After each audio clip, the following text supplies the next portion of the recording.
Hey Scott, been enjoying your unit on de-icing.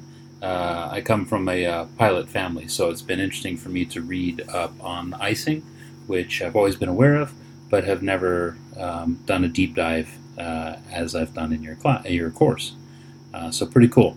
So I hope you'll indulge me as I go through and do my take on icing, particularly since I don't have an aircraft handy. So we'll go through this process.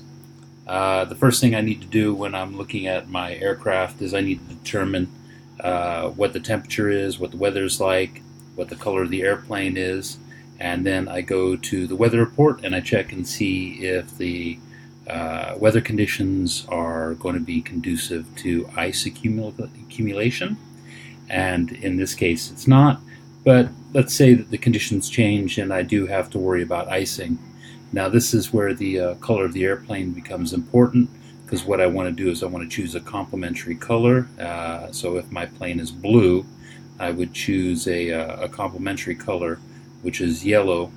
And then I would go over to Amazon and I would search for good prices on icing. And depending on the weather, I would choose either frosting icing or fondant icing and then apply that as necessary to my aircraft. I hope this was useful. I know this is a lighthearted take on what you were doing, but it is the best I could do not having any aircraft. Thanks again for a great course.